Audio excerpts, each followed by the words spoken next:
Hello and welcome back to the Royal Insider Central video.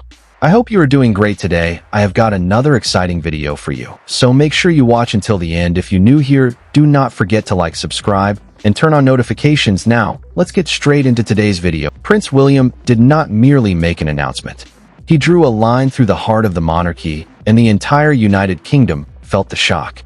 In one controlled statement delivered with a face carved from restraint, the Prince of Wales changed Queen Camilla's future inside the royal family forever.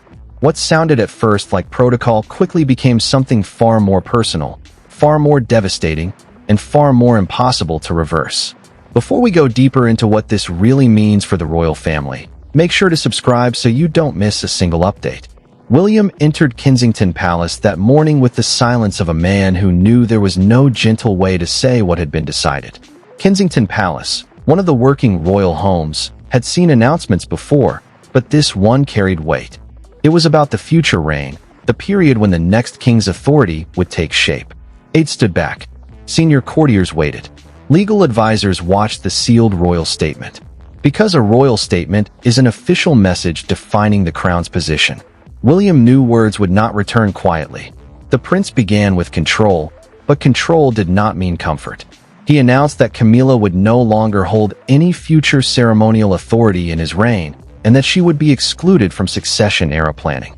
Transition councils, music, and symbolic roles connected to his future kingship. A royal transition council, in plain terms, is the private planning group that prepares how power duties, music, and public roles move from one reign to the next.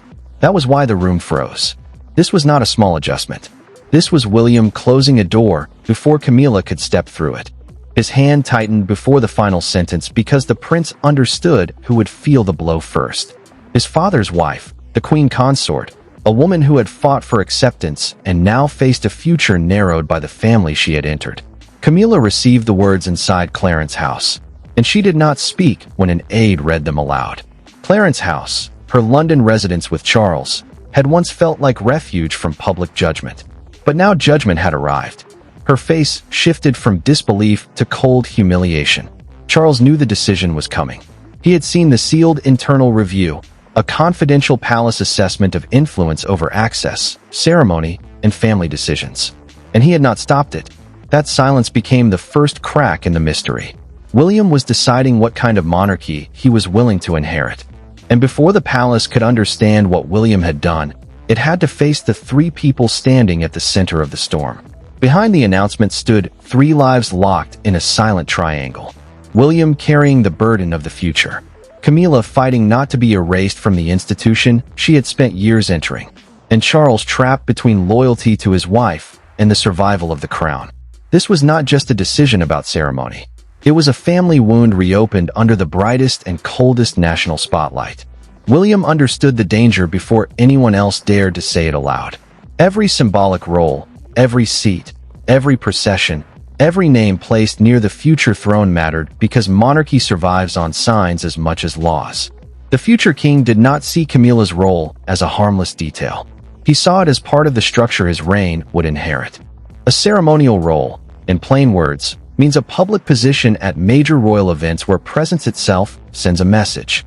Music. If the wrong message reached the nation, he believed the next chapter would begin already weakened. Music. Camilla felt the decision differently. She had spent years walking through judgment, silence, and suspicion to stand beside Charles. Music.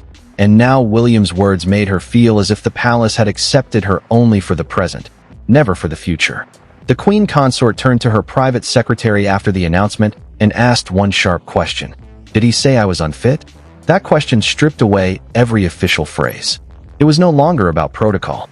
It was about dignity, and she felt hers being removed in public.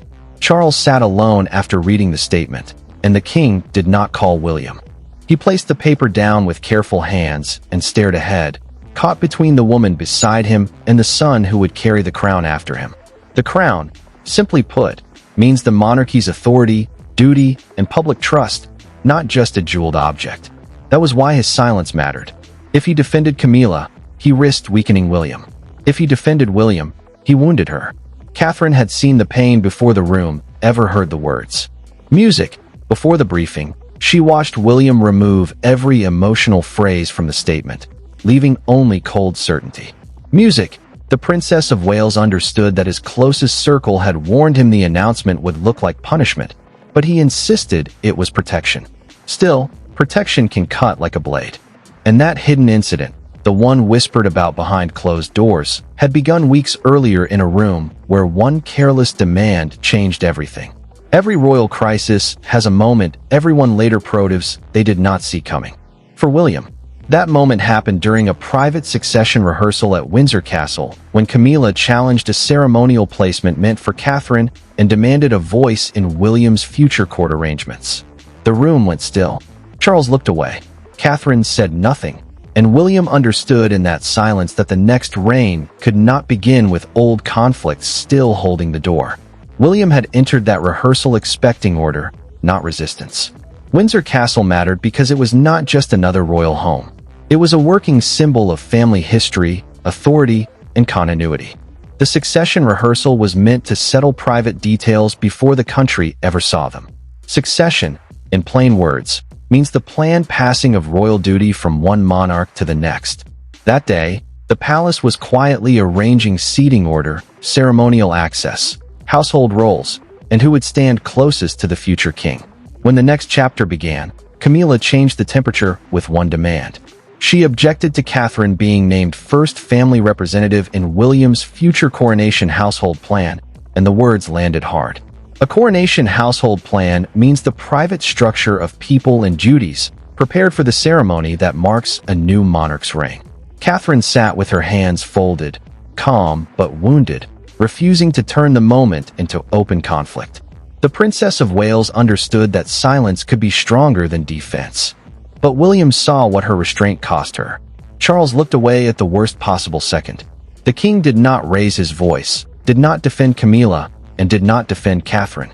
That silence cut through William because it showed him the old pattern still had power. Camilla then asked for written assurance that she would keep ceremonial influence during his reign. Written assurance, in simple terms, meant an official promise that could later be used to protect her position. Advisors shifted. One courtier lowered his eyes. Everyone understood the danger. William pushed his chair back slightly, not in rage, but in decision. The prince realized this was no longer about one seat, one role, or one ceremony. It was about whether his reign would begin under pressure from unresolved family wounds. Later, a senior courtier placed a confidential memo on his desk titled Future Role Boundaries. A confidential memo is a private palace document used to record sensitive decisions before they become official. Once that memo reached Charles, the family crisis could no longer stay hidden inside Windsor walls. What began as a dispute over placement was about to become a confrontation no royal advisor could soften. The confrontation did not happen in public. It happened in a small private drawing room away from cameras where the silence was sharper than any headline. William stood near the window, Camilla near the door, and Charles between them like a man watching two futures collide. No raised voice was needed. The damage had already entered the room before anyone spoke, and every word after that only made it heavier. William had requested the meeting after the memo reached his desk. Clarence House mattered because it was not neutral ground. It was the home Charles shared with Camilla, and every word spoken there carried personal weight. The memo had turned a private argument into a formal warning. A formal warning in plain words means an official signal that a decision is moving toward action. The prince did not come to debate feelings. He came to tell the queen consort that her future influence in his reign would be limited. Camilla gripped the back of a chair as if the room itself had shifted beneath her. She asked whether Catherine had asked for this, and William answered with cold clarity. The decision was his alone. Catherine's name still hung between them because Camilla understood what the change meant. If the Princess of Wales stood closer to the future throne, then the queen consort would stand farther from it. That was the wound, not the wording, not the procedure, the position. Charles lowered his eyes when Camilla turned toward him. The king's silence hit her before any official document could.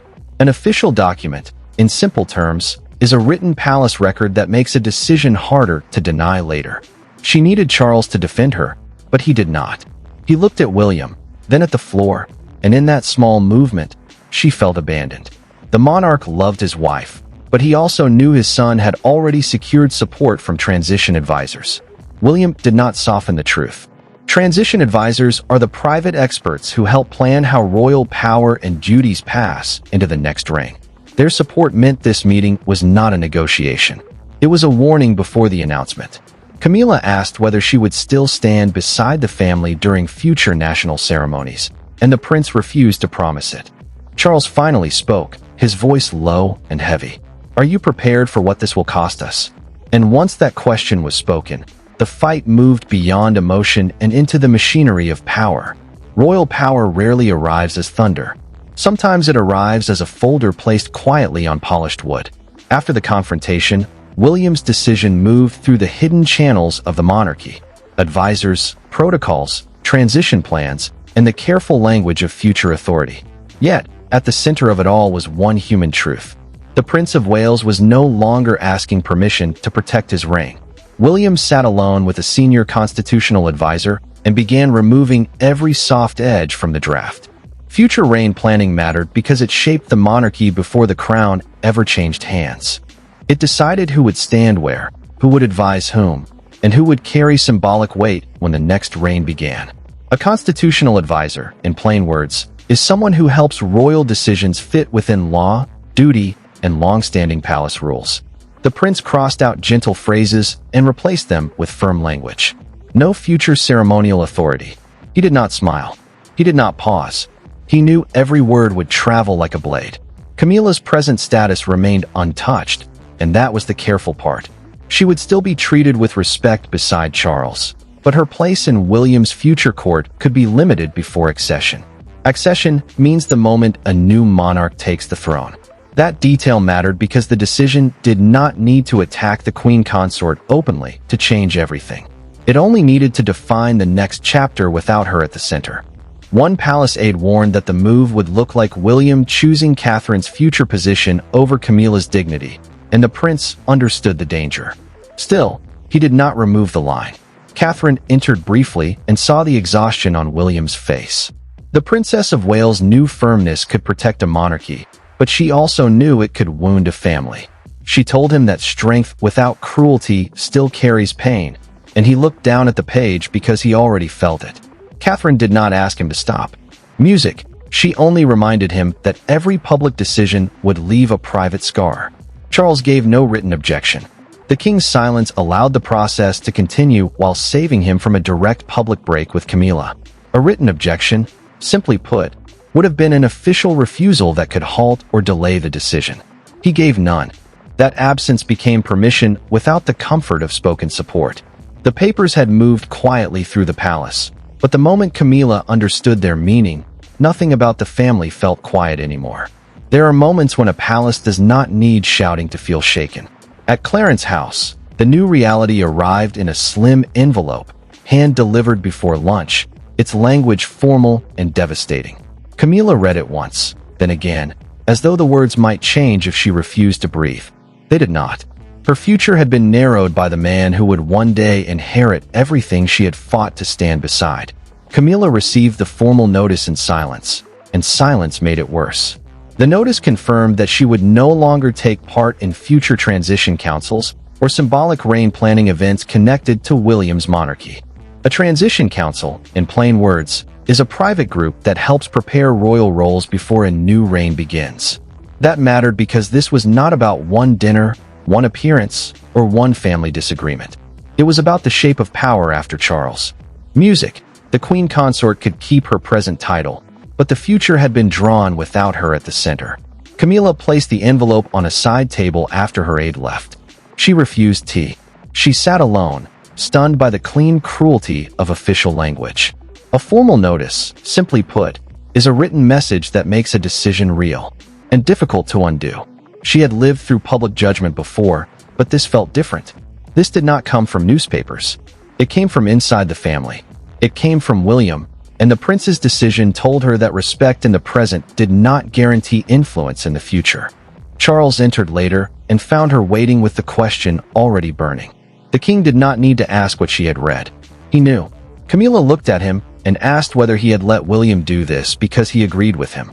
Charles did not deny seeing the draft before release. That answer landed without being spoken. His silence had not been weakness. It had been part of the decision's power. Palace aides prepared two versions of public language. One sounded calm, built around continuity and respect. The other sounded defensive, ready for outrage. That alone proved they knew the story would explode. Camilla understood it too, because humiliation becomes heavier when people prepare for it before it even reaches you. But the deepest shock was still waiting. The emotional center of the crisis was about to shift away from her pain and toward the private reckoning between father and son. But the true turning point came not from the announcement itself, but from the father and son meeting behind a closed door. For all the shock outside the palace, the most important conversation happened in near silence. William came to see Charles not as a prince seeking approval, but as a son carrying a decision that had wounded the family. The king did not greet him with anger. He simply pointed to the chair opposite him. And in that small gesture, the monarchy became what it had always been beneath the gold, a family paying for power. William sat across from Charles at Buckingham Palace, and neither man reached for a file. Buckingham Palace mattered because it was more than a royal home. It was the working center of monarchy, the place where private pain often became public duty. No aide stood nearby. No documents softened the silence. A private meeting, in plain words, meant there was no official buffer, no one to translate emotion into careful palace language. The prince knew this meeting would decide whether the announcement had broken father and son apart or finally forced them to speak honestly. Charles looked older in that silence. The king told William that Camilla felt publicly diminished, and he did not say it as an accusation. He said it like a husband carrying damage he could not repair. William listened, then answered that Catherine and the next reign could never begin under competing authority. The next reign, simply put, meant the future period when he would become king and every royal role around him would send a message. That was why this decision mattered. It was not about one woman standing closer or farther away. It was about whether old loyalties would control a new monarchy before it even began. William admitted the announcement hurt him, too. He told Charles that every hard decision involving Camilla pulled him back into old family pain, the kind the palace had buried but never healed. The prince did not call it revenge. He called it protection. Charles finally revealed through a recorded private conversation later preserved in palace notes that he had stayed silent because he knew his son was not acting out of anger. The king believed William feared unresolved loyalties could damage the crown. The crown in plain language means the monarchy's public duty, trust, and authority. Charles placed the unread public reaction briefing aside. A briefing is a prepared summary of how the palace expects people and media to respond. He looked at William and said, "Then make sure your reign is worth the pain this caused." The prince did not answer quickly because the cost had finally been named. By morning, the palace no longer owned the story because the country had already placed it on every front page. The next morning, Britain woke to a royal story that felt less like palace administration and more like a verdict. Across breakfast tables, train platforms, phone screens, and television studios, one question dominated the country. Had William protected the monarchy, or had he publicly wounded Camilla beyond repair? The announcement had escaped the palace walls, and now every image, headline, and whispered opinion turned into part of the judgment. Camilla saw the front page before anyone could hide it. At Clarence House, the paper carried a split image of William and the Queen Consort under the headline, "William draws the line." A front page matters because it turns a palace decision into a national symbol, something people feel before they fully understand. She stared at those words and understood the pain of being reduced to a headline. This was no longer a private boundary. It was public humiliation printed in black ink. William watched a muted television report with Catherine beside him. The prince did not need sound to know what was being said. Broadcasters framed the decision as his first major assertion of future royal authority. Future royal authority, in plain words, means the influence he will hold as the next king before the crown officially passes to him. That mattered because Britain was not just watching a family disagreement. The country was watching a future monarch test his power before the throne was his. Catherine stayed close, but she did not celebrate. The Princess of Wales understood that public support could still feel cruel when it came at someone else's expense. The palace released calm language about continuity, respect, and future planning. Continuity means keeping the monarchy stable through change. making the public believe the institution remains steady. Music, even when the family behind it is shaken. But people read beneath the words. They saw a son challenging his father's present. They saw a wife pushed away from a future she had expected to share. Buckingham Palace became the center of the public mood. A small crowd gathered outside the gates, and one woman held a handwritten sign that read, "The future has spoken." That single image captured the country's split feeling: shock, approval, sadness, and judgment all at once. A prominent broadcaster called it in a recorded morning segment, "The moment the next reign stepped out of the present king's shadow." William heard that line later and went still. Camilla heard it too, and it cut deeper than the headline. The final meaning of the announcement would not be decided by newspapers, crowds, or television voices. It would be decided by what each person accepted when the noise faded. And when the noise finally settled, the monarchy was left with the one verdict. No statement could soften. In the end, William's announcement was not remembered because it shocked the nation. It was remembered because it revealed the shape of the monarchy to come. Camilla remained part of the present, but she no longer stood inside the future William was building. Charles had chosen silence. Catherine had chosen restraint, and William had chosen the burden of command. The verdict was painful, but it was clear. Camilla kept her present dignity, but her future ceremonial authority in William's reign was formally ended. That mattered because ceremonial authority is more than standing at events. It means having a visible role in the public language of power. The queen consort was not stripped of who she was beside Charles, but she was removed from the command structure of what came next. The monarchy absorbed the shock by calling it necessary transition planning. Transition planning, in plain words, is the careful preparation of royal roles before a new reign begins. The palace wanted the country to see order, not punishment, but everyone inside the family understood the emotional cost. Camilla later attended a private family moment with composure. And that composure said more than anger ever could. She entered calmly, greeted Charles quietly, and did not reach for the central seat that once seemed possible. The king watched her restraint with visible pain because he knew dignity can survive even when influence does not. William stood across the room, no longer only the heir waiting for the future. He had become the man shaping it. Charles saw that change clearly. His son had crossed from patience into command. Catherine remained steady through it all. The Princess of Wales did not turn the decision into victory, and she did not wear Camilla's loss as triumph. Music, her quiet presence became the symbol of the next chapter because she offered calm where the family had known rivalry. William's emotional truth was simple. He did not remove Camilla from the future to humiliate her. He did it because he believed old wounds could not be allowed to govern a new reign. The future king chose pain, now over confusion later. The verdict was final. Camilla remained respected in the present, but she no longer stood inside William's future authority. Charles accepted what silence had already allowed. Catherine became the steady center of what came next, music, and William stopped waiting for the monarchy to become stable. He began shaping it himself. This was the moment the crown stopped looking backward for permission and began moving forward under William's hand. Thanks for watching.